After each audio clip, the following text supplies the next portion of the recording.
Writers' Voices. I'm your host, Monica Hadley, and with me is my co-host and mother, Caroline Coburn. And hello, everyone. It's a beautiful day here, finally. We had a major rainstorm this morning again, but oh my gosh! But now the sun is shining, and so we're off to the races. Well, we're a little bit.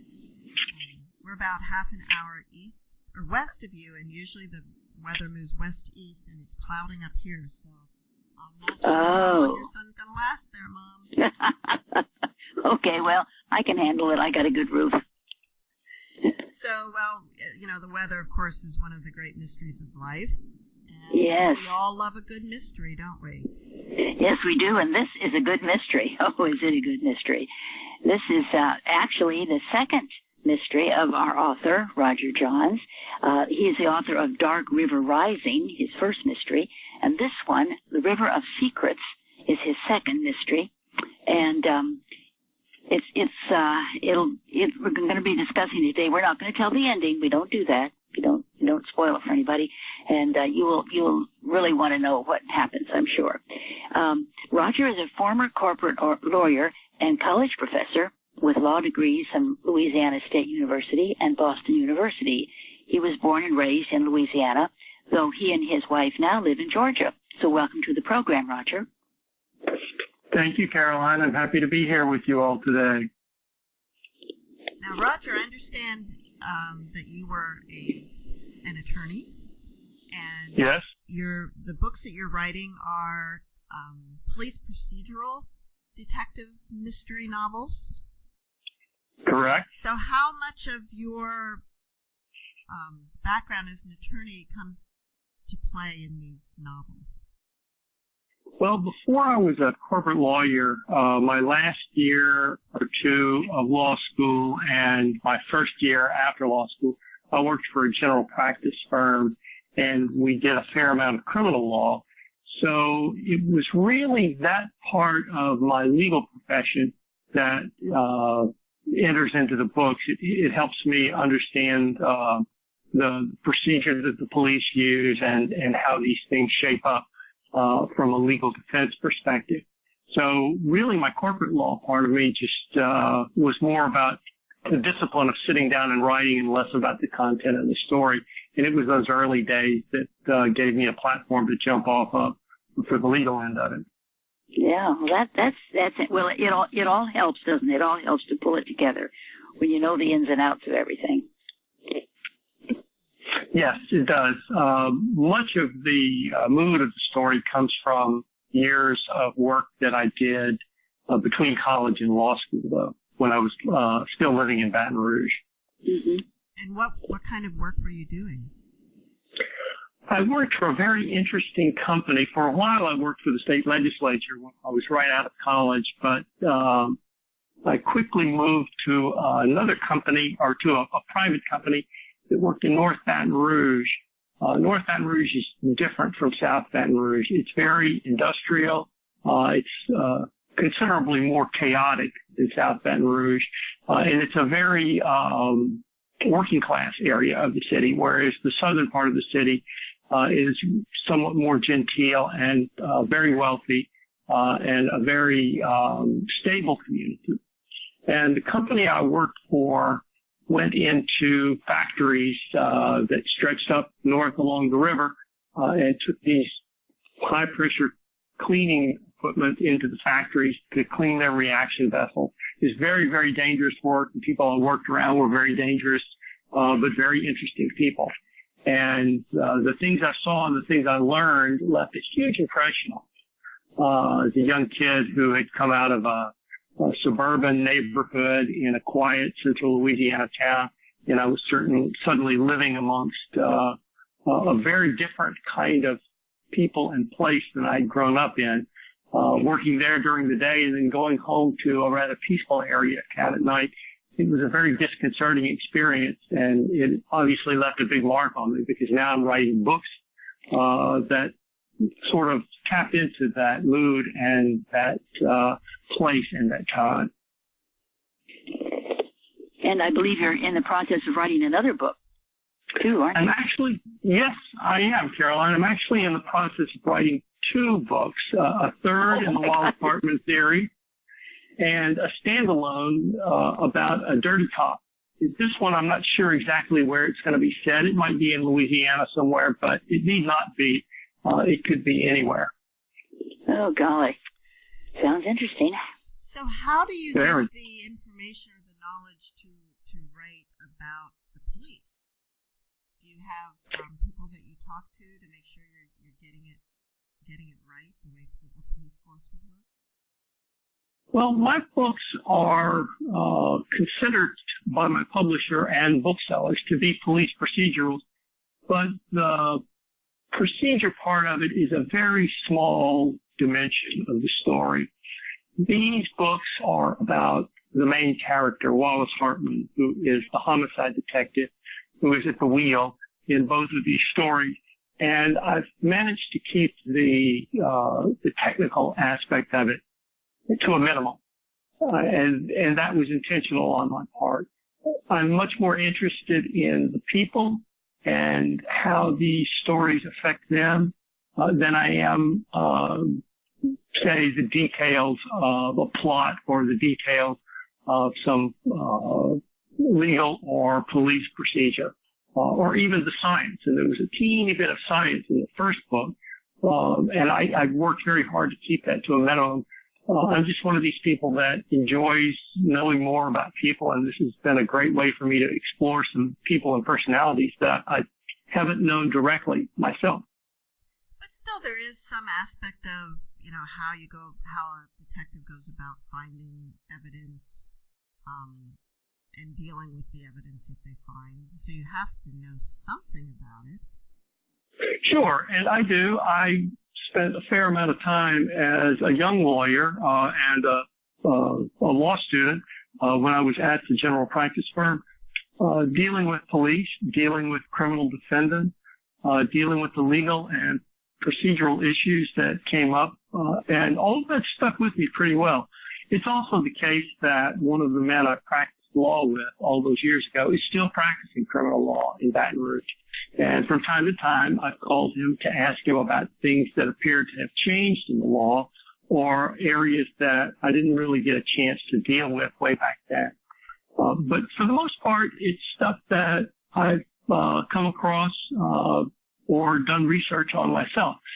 Interestingly, I have two good friends who are also writers and published writers that write police procedurals, and they're retired homicide detectives. One lives in Portland, Maine, and one is from California. And they both read the book, and they said, yeah, this is great. This is the way it happens. Good for you.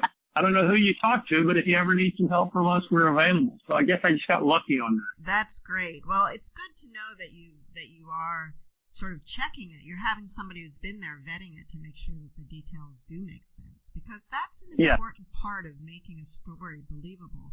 I get your point about wanting it to be more about the people and the stories, but if the details behind it aren't real, then it's hard to believe the story. Without question, you're exactly right about that. And I am a real stickler for detail and a real stickler for research. Thank goodness for Google Street View, because if there's anything about Baton Rouge that I get wrong, I know I'm going to get a call from somebody there. So I will look at things up close in Google Street View to make sure I have all the geographic detail or all the historical details very, very well under control. Because I don't want to get that email. I don't want to get that letter from a reader. The downside of that is you don't have an excuse to take a tax-deductible trip to Baton Rouge then. Well, I guess I could.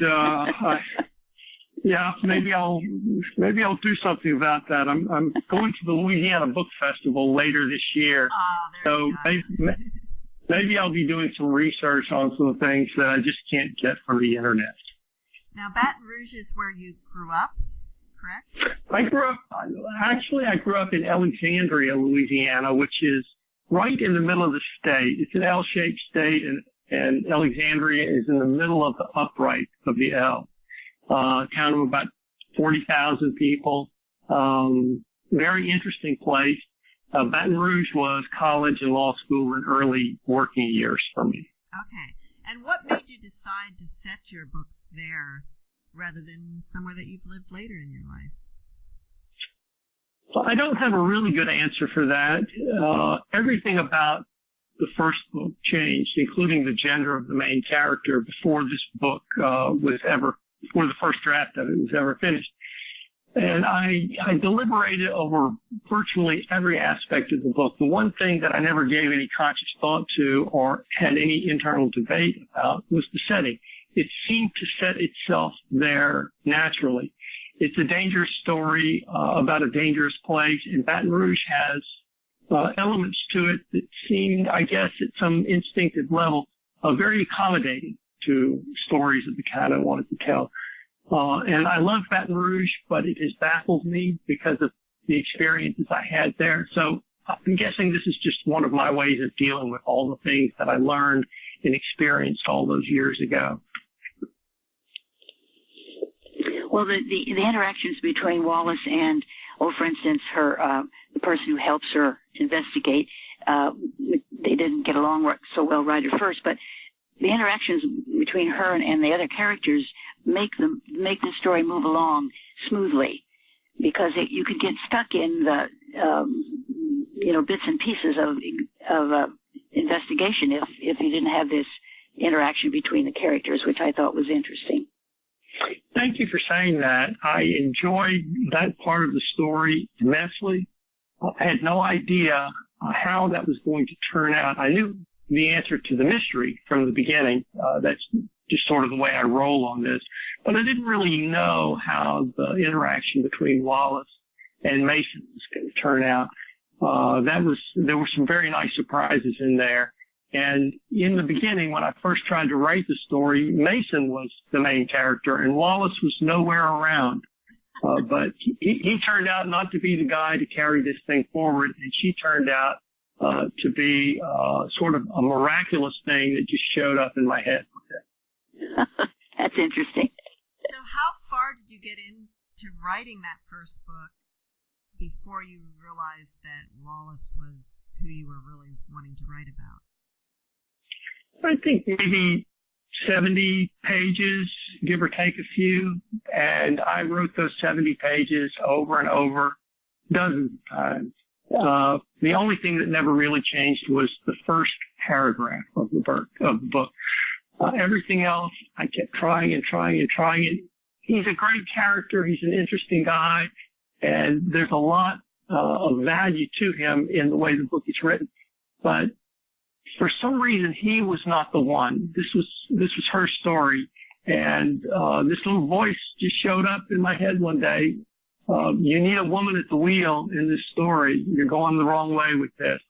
So I listened. I took it to heart. And wouldn't you know it, within just a few months, I had completed the book. It was far too long, but I had gotten it over the finish line, I believe.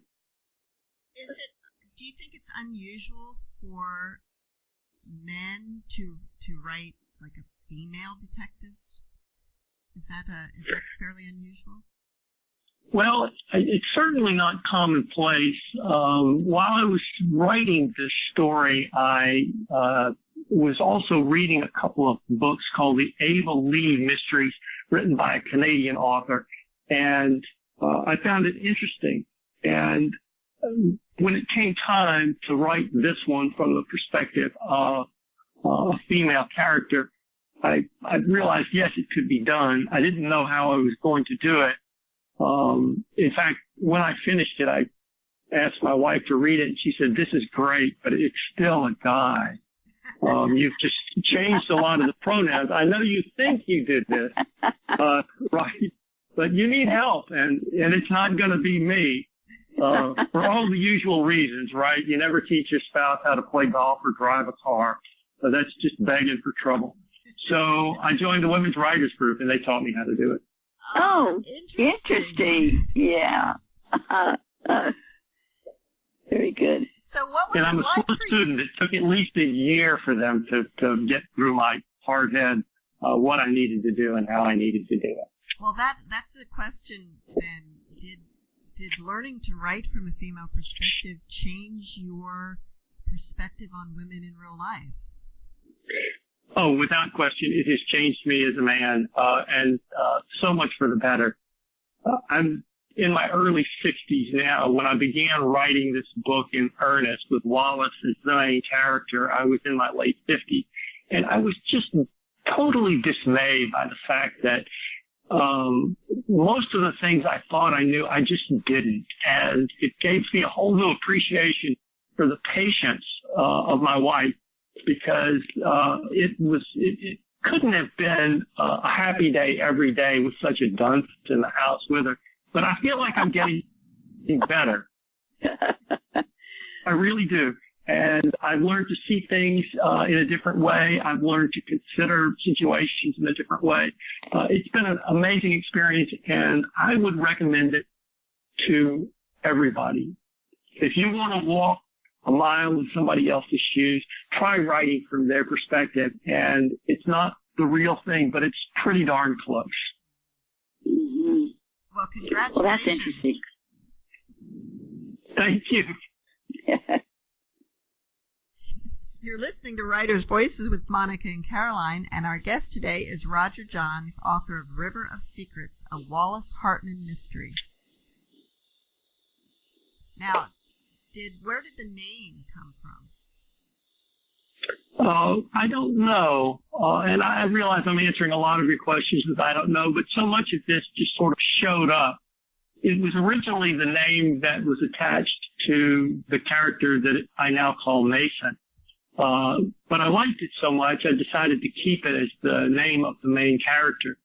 And it's the case that, at least in the South, at least in the part of the South where I grew up, that parents often name their children, give their children a first name that was the last name of another branch of the family. And that's how I envisioned it.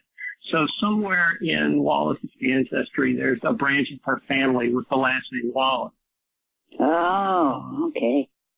And it just seemed like a good name. I wondered about that. Yeah, I wondered about that, how you came up with that name.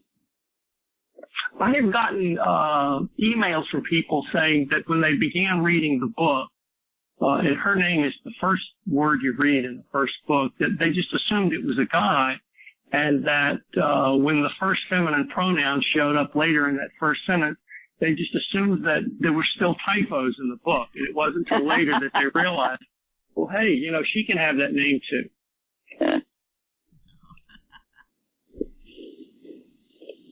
So, would you like to read a little bit from River of Secrets, Roger, so that we can get a feel for this style? Sure, I would love to. I have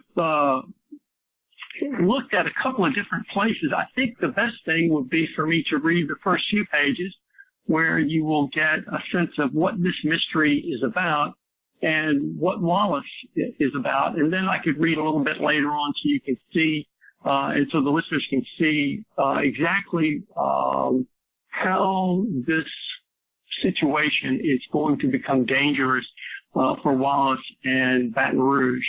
Would that work out? That sounds great. Wonderful. I'll start with the prologue and the first chapter, which are about 3.5 pages, and I'll skip later to another character, and we'll get to see him. So this is the prologue. It begins on a Friday night in June. When he heard the key slide into the lock, he reached inside his shirt and ran a finger along the smooth edge of the tough plastic loop. Heavy footfalls on the old hardwood floors told him one person, a sizable individual, had entered the kitchen through the side door. Expletives followed by muttered self-rebukes about having forgotten something confirmed the new arrival's identity. Herbert Martineau was home. The sound of the case being zippered open, along with the scuff and rustle of items shifted around on a table, pinpointed Herbert's location in the dining area of the large front room. Then the steady rhythmic ticking of computer keys started. People could be so vulnerable when they were under the spell of some routine activity, something that put them at ease and commanded their undivided attention. But he knew that now was not the magic moment. Herbert's booming voice broke the quiet. The call. Ordinarily, this would have been an excellent time to shine. Pedestrians were known to step into fast-moving traffic once they became mesmerized by a call. But this was Herbert's nightly Skype session with his wife.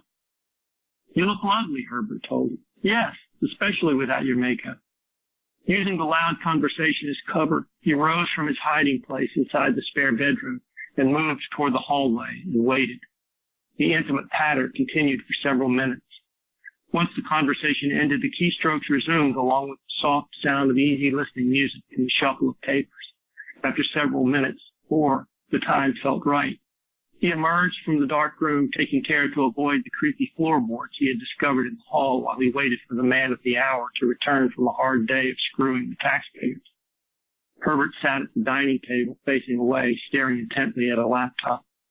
As he closed the distance between them, the man slid his hand inside the front of his shirt. The floor groaned under his final step. Herbert stiffened and turned. He dropped the loop over Herbert's head and yanked hard on the free end. Chapter 1.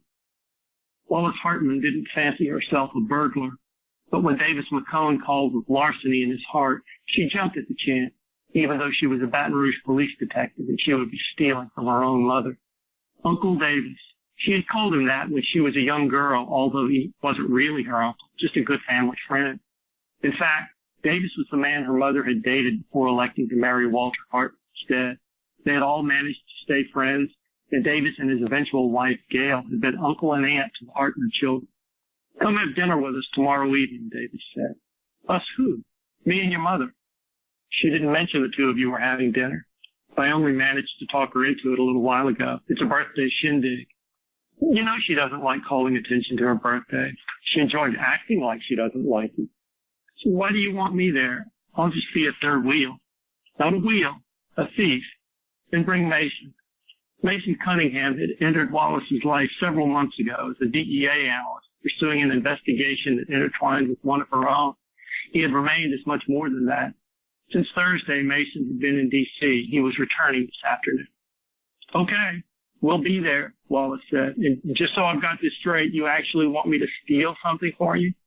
"You'll enjoy it, I promise, and your mother will be delighted. I promise that as well." There wasn't much Wallace wouldn't do for Davis. When Wallace's father had been killed, along with her husband and her elder brother, by a man who had made a vocation of drinking and driving, her life had hit a wall.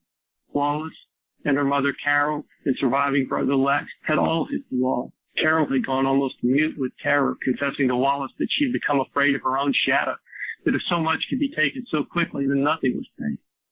Instead of becoming afraid, Wallace had become angry that the killer was given a slap on the wrist and put back on the street, angry that those who killed with a bullet the size of a fingertip could be imprisoned for life, even executed, but those who killed with a bullet the size of a Buick were often dealt with as if they were the victims.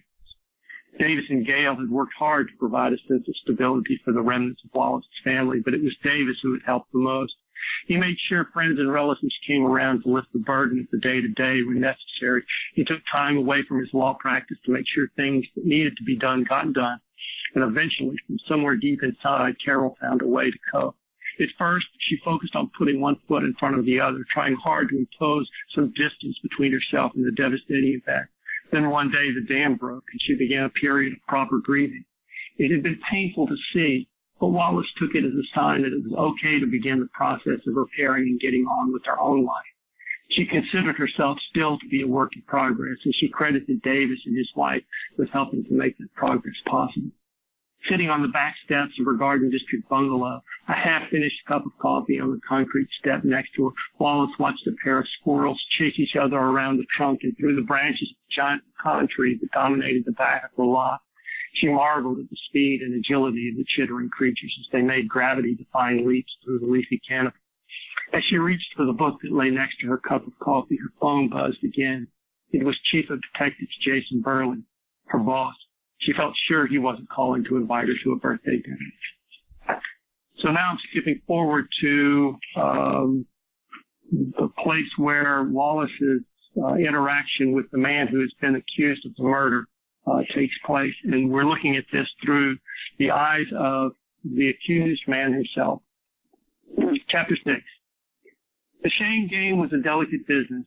Come down too hard, and you alienate the squeamish and miss a chance to pick up new followers. Too easy, and you risk losing some you already had. Through long practice, Eddie Pitkin had developed a workable balance. During some of his early attempts, mistakes were made. A few had been bad mistakes, but he was a diligent student. From every mistake, he learned a valuable lesson, and he allowed those lessons to shape his thoughts and his actions for future encounters. Goals were served before ego, principles trumped emotions. Approach with a smile and an outstretched hand like you were greeting a long-lost friend. Craft your questions carefully and give your target the chance to say the right thing. Give them several chances. Never ridicule, never raise your voice. If they became upset and pushed back, perfect. You never knew what would come out of someone's mouth when they felt off balance and self-righteous. People often reveal the truth of their hearts when they were feeling the right kind of stress. And always get it on video. Make sure the sound was crystal clear and don't be afraid to publish it. To Eddie, who had reached adulthood before the internet became so ubiquitous, YouTube was almost too good to be true. His was a slow, methodical process, but it worked. It was the same routine skilled courtroom attorneys used to get what they wanted from a hostile witness. Eddie had been such an attorney back in the day, but now, after having passed through a valley of deep shadow, he had emerged to serve a higher purpose. Today's target would be tough. Somehow the man had gotten wind that he was on Eddie's list, so he would be on guard, but he was a public figure of sorts, so it was impossible for him to hide and still do his job. He was also a kind man, and that caused Eddie discomfort. The mission was more important than the feelings or even the reputation of any one person, but Eddie was not oblivious to the sensibilities of his target. He just couldn't afford to cater to them. Eddie looked across the expanse of open lawn in front of the church and pulled his hat low on his forehead against the afternoon sun. It was one of those brilliant blue days in late spring when the air was at perfect temperature, when you couldn't feel it against your skin, and the humidity was low, a rarity for Baton Rouge, where for much of the warm season, the heat and the humidity were often in the high double digits. Afternoon Mass had let out several minutes ago. A thinning tide of parishioners streamed around him heading for their cars. And about 40 yards away, his assistant, Marla Krismer, straddled her moss-green Vespa at the edge of the lot. Marla was very nice looking. Her shoulder-length blonde hair and her faintly tanned Swedish skin were difficult to look away from, and she was unmistakably interested in Eddie. At 23, she was also young enough to be his daughter. In fact, she had been introduced by one of Eddie's daughters. But Eddie was not interested in Marla. He was married, unhappily at the moment, but married nevertheless, and while temptations came his way with enough frequency to keep his middle-aged self-image amusingly inflated, adultery was a territory into which he would not cross. He had crossed a lot of lines in his time, but infidelity would not be one. He recognized the opportunities, appreciated the flattery they represented, and he resolutely turned his mind against them. I'm old-fashioned, he thought, so sue me. He loved his wife and his children, and he supposed they loved him back, although he didn't always make himself easy to love, especially lately. Eddie looked over at Marla again. Her long, delicate fingers danced across the screen of her phone. Then he looked down and read her text on his own phone. He's left the rectory, approaching from your right. 30 seconds. As Eddie rose from the bench, he ran through his script. Stick to the script, he reminded himself, and then he muttered a quick prayer. Out of the corner of his eye, he saw Marla dismount from her Vespa and move in his direction. Eddie turned to meet his target, a heavy-set man with thinning hair and a ruddy complexion. The clerical collar and his easygoing expression gave the man gravity. He was laughing at something one of his companions would say. Father Milton, I'm Eddie Pitkin. Eddie's hand went out. His smile slid into place. The laughter stopped and the mirth faded from the faces of the priest and the two men with him. One of the men tried to move between Eddie and Father Milton, but the priest held out his arm, blocking him. Marla was off to the side, her phone camera running. It's okay, the priest said as he stepped forward. Good to see you, Mr. Pitkin. The priest gripped the offered hand with his right and laid his left hand on top in a shepherd's fashion. I suppose you've gone to the trouble of tracking me down to let me know that you and I are related, distant cousins, maybe? Eddie gave him a sheepish grin.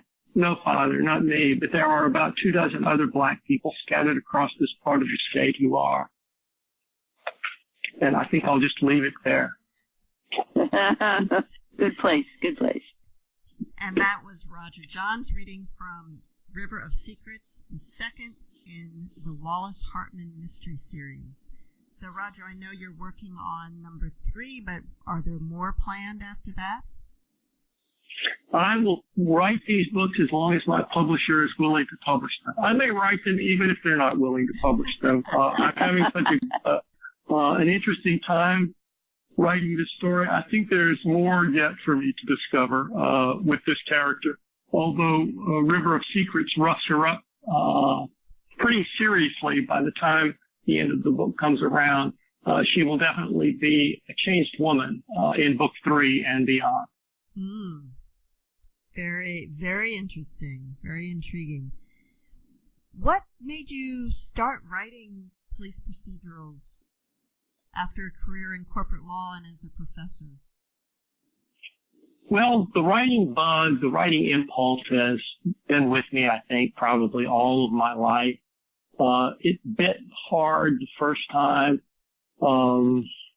several years ago, maybe in the late 80s when I tried writing science fiction short stories and that didn't work out. And then I tried writing comedy for television. I even moved to Los Angeles to be close to the industry, and that didn't work out. And then I sort of forgot about things until late in my teaching career. I got this idea that eventually became the first book, Dark River Rising. And I went at it and never really got very far. I even took classes on how to write novels, but nothing seemed to work out. So I put it away and eventually got to retirement. And after about 3 weeks of indulging my lovely new life as a retired individual, I was bored out of my skull. And my lovely wife, she never said a word, but I could just see it in her face. This, don't you want to do something? Look, you don't have to do anything, but don't you want to do something? And of course, she was right. I did want to do something. So I dragged that manuscript out of the drawer and began to work on it. And after several failed attempts with the male character at the wheel, the idea to write it as a woman main character came to me. And once I got that first one finished, I thought, well, this is something I could do. It was hard work, but it was so interesting, so much more interesting than anything I had done before, that I decided to stick with it. And when I sold the book, that was all the encouragement. And how did that happen? I started going to the Atlanta Writers Conference, which is sponsored twice a year by the Atlanta Writers Club. And they bring in agents and editors from New York and California, from all the big houses. And you can pitch your book to them, or if you pay some money, you can have them read 20 pages or so a few months ahead of time, and when the conference rolls around, they'll critique your work. So I did that, and probably 2 or 3 times, and just failed miserably every time. And the 4th time, sent my pages off to a woman named April Osborne at St. Martin's Press. She showed up, did a critique for me at the conference, and said she wanted to read the rest of the book. So I sent it to her. And a few months later, she called me back and she said, I'd like to buy your book.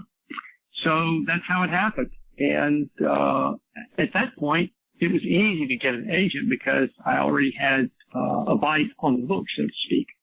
Right. So I found an agent, a woman that I had spent some time with at another conference that I felt comfortable with, and she agreed to have me as a client. Now, that's interesting because some people in that situation might think, well, I don't need an agent, I already have a publisher, and you're even an attorney, so you might be more inclined to think that. Why did you decide it was worth it to go ahead and pay an agent? Well, there are a couple of reasons. One, I'm always fearful of the unknown. So that's the thing that's going to upset your apple cart in the most dramatic way. It always is. And I was also aware that even though I knew a lot about certain elements of the law, I didn't know anything about publishing contracts. So I was fearful that is where the unknown was lurking, that I would think, oh, that's fine, and it'd just be a bit of industry terminology that I didn't know. So I wasn't getting anywhere near the signature line on that until someone explained it to me.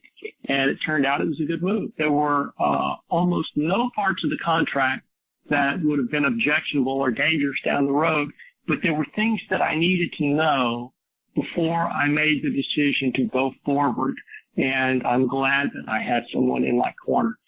Plus, thinking down the road, when you're dealing with a publishing house, there are going to be creative decisions and there are going to be business concerns.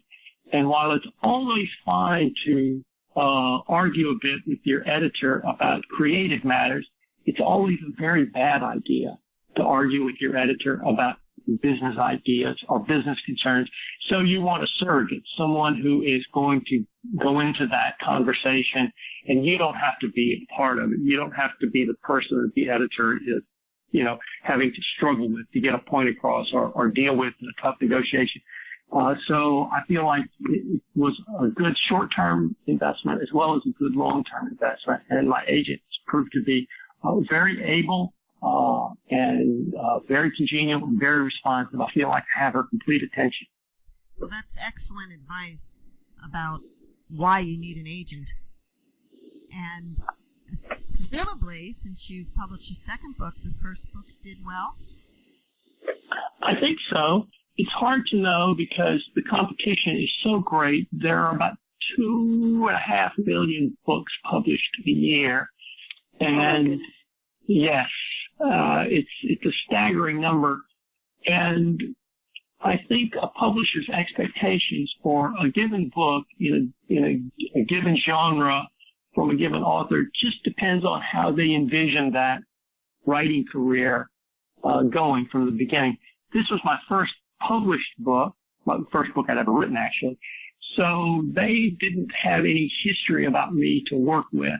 And so for someone like me, I'm guessing that expectations would be reasonable but modest, and that what they're looking for is more of a book-to-book improvement, an upward trajectory, than some formulaic number of units sold by a certain date. At least that's the way it's been explained to me.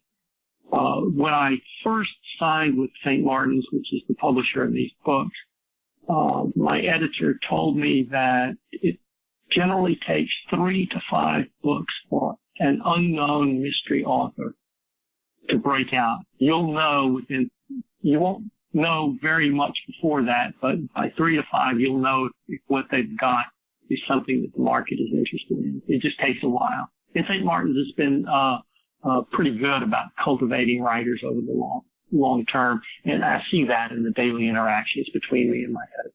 Now, we have a hard copy version of the book. Is it also coming out in paperback? I guess so someday, but there are no plans to do it at the moment. So I'll have to say I don't know again. Now, did you have to go on the promotional tour like some authors do? Did you do that with your first book? I did. Between the day the first book came out and its anniversary, which was August 29th of this year, I made 56 personal appearances. I covered the country 3 times. Oh, my God. Yes. And it was a lot of work, an enormous amount of work, because I'm promoting one book, editing the second book, and writing the third book. And it's a lot of driving, a lot of flying. And for somebody like me who had a bad case of what I call OMS, or old man syndrome, where for a few weeks I was content to sleep late, read the paper, take a nap, I found the book tour, while it was a lot of work, to be an enormous amount of fun. I have met so many interesting people and been to so many lovely bookstores and met some of the most wonderful booksellers and book buyers and readers you can possibly imagine. I took about a 6-week hiatus, more or less, as the first year was coming to a close, and it's gearing up now again for the Book 2 tour. And I really have to say I got to missing all of that interaction. I got to miss all of the people and all of the places I've seen. But it's starting again, so my mood is on an upswing now. So Book 2 came out approximately a year after Book 1 was published? Almost a year to the day, 355 days to be exact. So I'm guessing you were writing it during the time when Book 1 was getting ready to be published. Yes. And so this is sort of like you're on a cycle now. You got to keep pumping them out. Yes, it's a 3-piece world. You're promoting the books in existence. You're editing the next book and you're writing the one or ones to come after that. And that's the cycle. And in today's publishing world, if you get a contract with a major publisher like you did, do they fund the book tour? Do they cover your expenses? That depends. Yes. For a first-time unknown author like me, the answer is no. They give some logistical support and occasionally some monetary support, and they have enormous reach. So if there are places I want to go and events that I want to do that I can't do myself, I know who to call, and they can make these things happen. But in terms of spending dollars on plane tickets and hotel rooms and the like, the answer to that is no. Though that might change if they paid an author a really substantial seven-figure advance.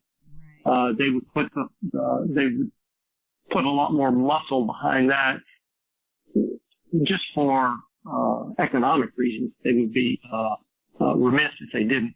But for those of us who are on the lower end of that, the answer is no. It's on my dime, and I'm happy to do it because I want the books to be successful, and I know that St. Martin's wants the books to be successful. So I'm very content to earn my way higher up the food chain, so to speak. They've been lovely people to work with. It seems like a lot of authors, even when they have a publishing contract, as opposed to self-publishing or with an independent press, a lot of them still do hire their own publicists in addition to whatever assistance they get from the publisher's publicist or publicity department. Have you found that to be true also? It's true in my case. For certain, and I know other authors who have done it.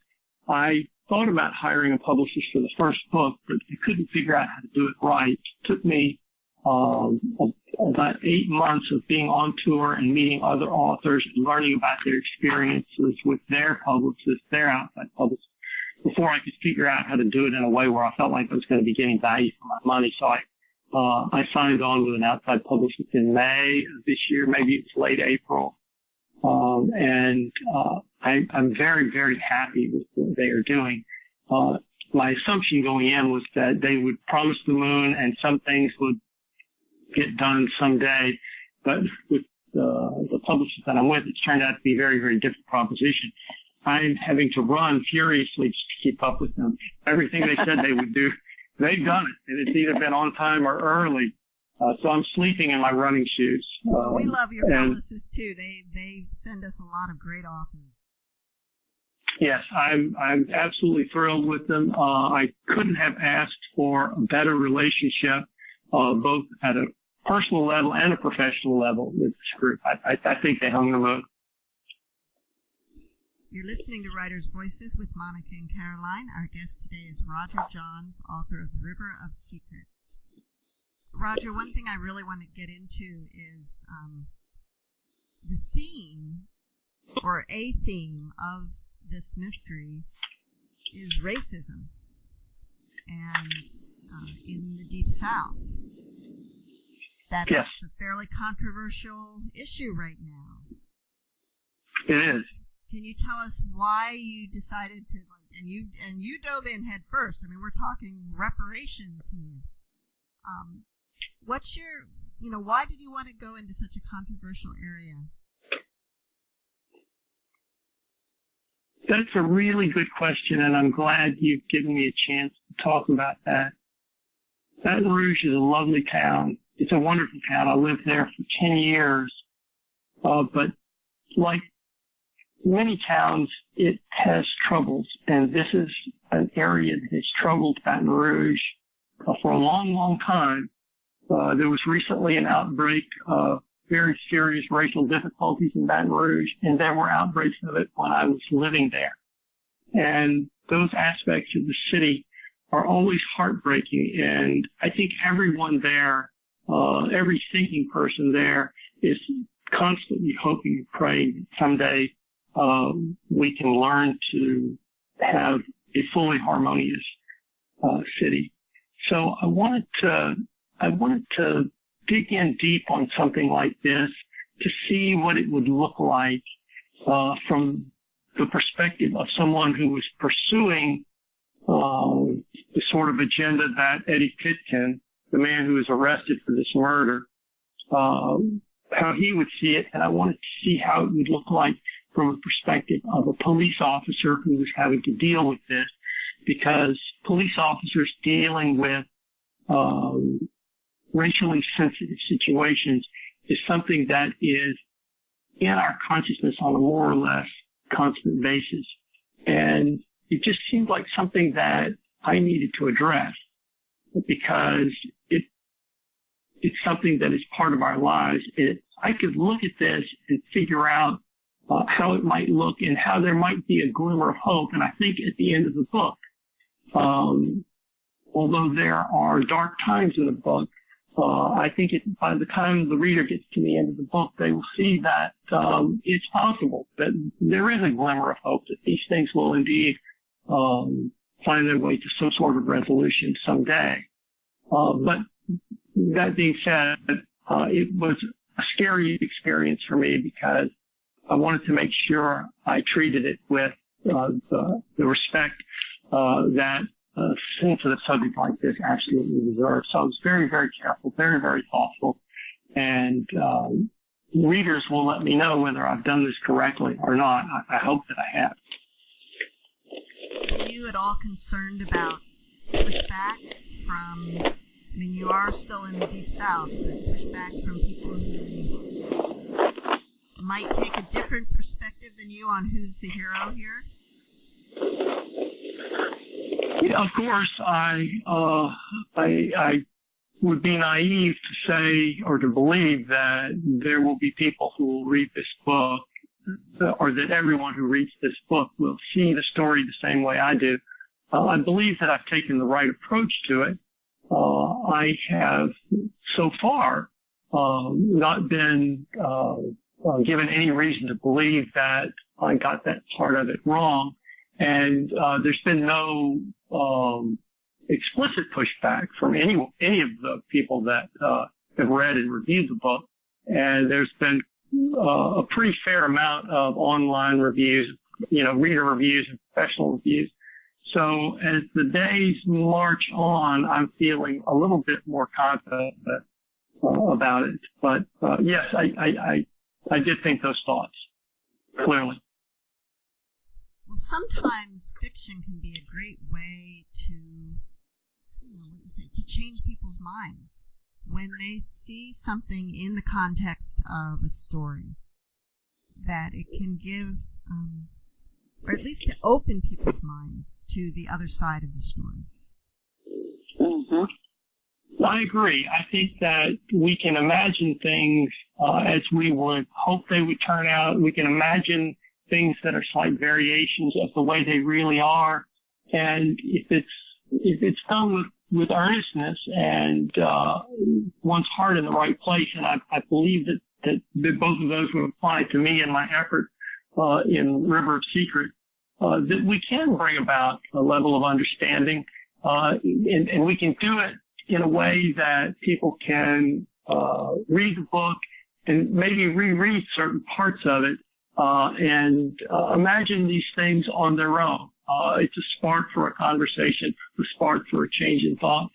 This book, more than the first one, is close to my heart because the first book involves things that could happen to anyone, anywhere, and the second book could only happen in the Deep South, and it could only happen the way it did to Wallace. I can't say more on that because it would spoil the story. So this book was much closer to me on an emotional level than the first one. So I worked really hard to try and get things right and to give people any way to think about and imagine race relations in the South, in the modern South, when things can get heated up very quickly.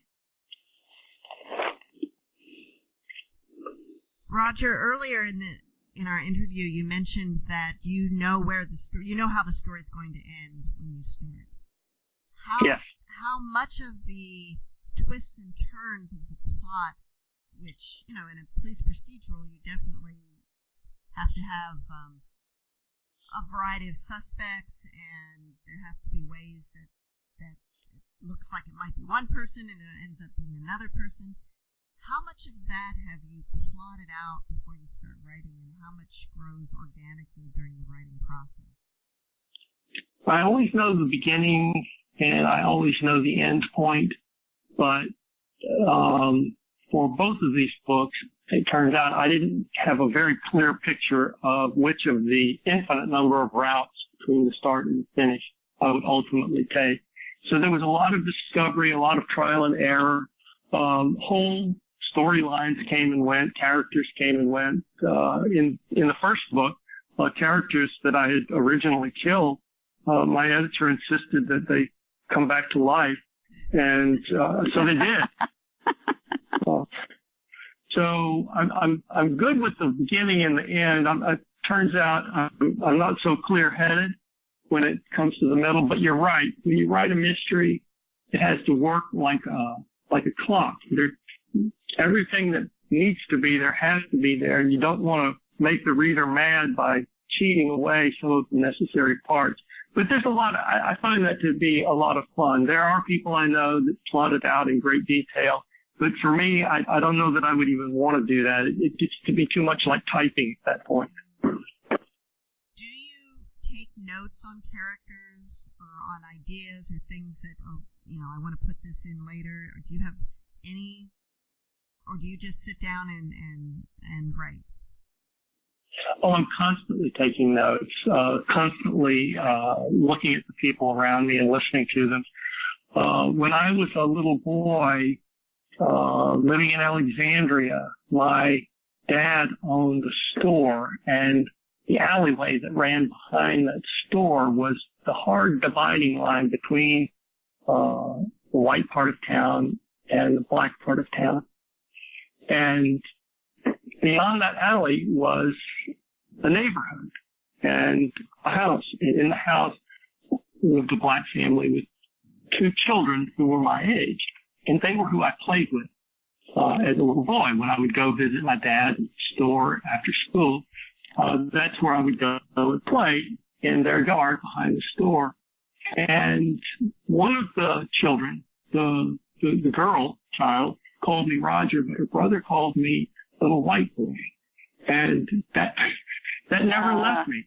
And that comes into this story in both books, because Wallace has a lifelong friend, and they met under similar circumstances, and that was the name that he used for her. So I've been literally carrying that around with me for 50-some-odd years. And there are other little bits of trivia from my own life. Not that that's trivial. I thought it was an amazing thing. It obviously stuck with me my entire life. But I keep other small parts of my life sort of in a catalog. And from time to time, they will crop up in these books. And I'm also paying very close attention to the people around me for turns of phrase, a certain look, a certain attitude. It's great fun. How many drafts of a book do you write, and do you tend to write from beginning to end and then go back and revise the whole thing, or do you revise as you go? I tend to be a revise as I go kind of a guy. My first attempt at getting something on the page is always just an approximation. So when I finish, whatever it is I finished the night before, the next day when I start, I back up about 3 or 4 paragraphs and start rewriting it just to make sure that those words are congruent with the thoughts that I had in my head when I was trying to get that point across. And then I just keep on going from there, and I repeat it the next day. And I wrote several drafts, maybe 7 or 8 of the first book. I didn't have that luxury by the time the second book came around, but I knew more about the character and the place, so I didn't really need to go through that many drafts with the second one. I think I did it in 2 drafts as opposed to 7 or 8. Wow, that's pretty fast. What's your, do you have a certain schedule? Do you sit down and write at certain times of day? Or or you block out whole days of writing and days of doing other things? A little bit of both. I spend some part of every day just doing the book business, setting up promo things, working with my editor, working with my outside publicist, dealing with conferences and things that I'm doing for that. And the rest of the day I spend either cooking or cleaning or writing. And the period that I block out for writing tends to migrate.